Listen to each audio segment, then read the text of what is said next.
गुरुभक्त बालक एकलव्य। निषाद राज हिरण्यधनु का पुत्र एकलव्य एक दिन हस्तिनापुर में आया और उसने उस समय धनुर्विद्या के सर्वश्रेष्ठ आचार्य द्रोणाचार्य जी के चरणों में दूर से साष्टांग प्रणाम किया। अपनी वेशभूषा से ही वह अपने वर्ण की पहचान दे रहा था और उसने कहा, मैं श्री चरणों के समीप रहकर धनुर्विद्या की शिक्षा लेने आया हूँ। आचार्य संकोच में पड़ गए।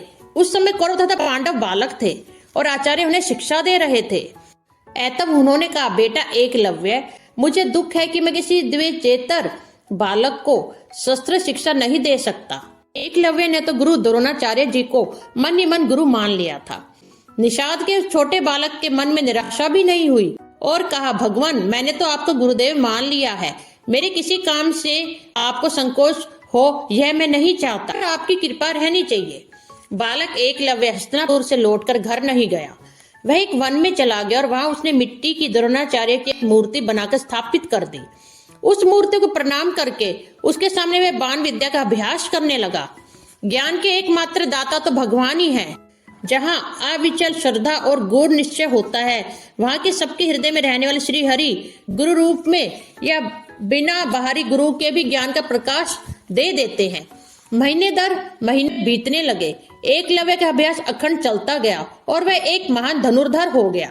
एक दिन द्रोणाचार्य अपने शिष्य पांडव और कौरवों का बाण विद्या का अभ्यास करने के लिए आकेट करने वन में लिवा ले गए।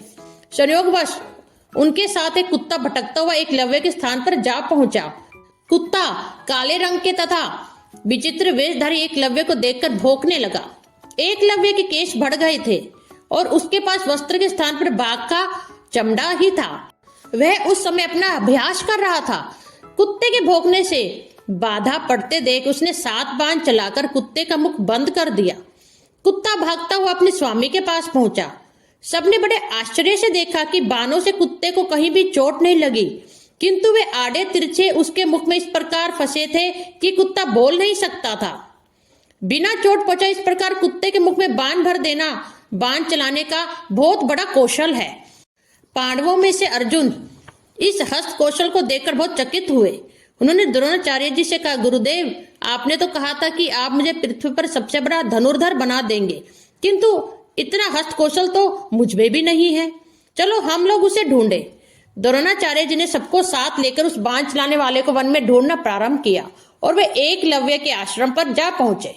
एकलव्य आचार्य के चरणों में आकर गिर पड़ा। द्रोणाचार्य जी ने पूछा, सौम्य, तुमने बाण विद्या का इतना उत्तम अभ्यास किससे प्राप्त किया? नम्रता पूर्वक एकलव्य ने हाथ जोड़कर कहा, भगवान, मैं तो आपके श्री चरणों का ही दास हूँ।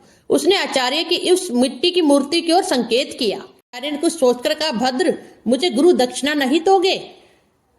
आज्ञा करें भगवान। एकलव्य ने बहुत अधिक आनंद का अनुभव करते हुए कहा। द्रोणाचार्य जी ने कहा, मुझे तुम्हारे दाहिने हाथ का अंगूठा चाहिए। दाहिने हाथ का अंगूठा? दाहिने हाथ का अंगूठा ना रहे तो बाण चलाया ही कैसे जा सकता है? इतने दिनों की अभिलाषा, इतना बड़ा परिश्रम, इतना अभ्यास सब व्यर्थ हुआ जा रहा था, किंतु एकलव्य के मुख पर खेद की एक रेखा तक नहीं आई। उस वीर गुरु भक्त बालक ने बाएं हाथ में अस्त्र लिया और तुरंत अपने दाहिने हाथ का अंगूठा काटकर अपने हाथ में उठाकर गुरुदेव के सामने कर दिया। भरे कंठ से द्रोणाचार्य ने कहा, बेटा, संसार में धनुर्विद्या के अनेकों महान ज्ञाता हुए हैं और होंगे, किंतु मैं आशीर्वाद देता हूँ, तुम्हारी इस महान त्याग का श्रेय सदा अमर रहेगा। जय गुरु भक्त बालक एकलव्य की। एकलव्य ने गुरु दक्षिणा के रूप में अपना अंगूठा काटकर गुरु द्रोणाचार्य को दे दिया था।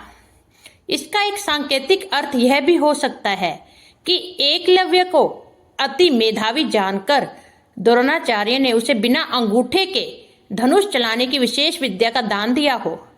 ऐसा कहा जाता है, अंगूठा कट जाने के बाद एकलव्य ने तर्जनी और मध्यमा उंगली का प्रयोग कर तीर चलाने लगा। यहीं से तीरंदाजी करने के आधुनिक तरीके का जन्म हुआ।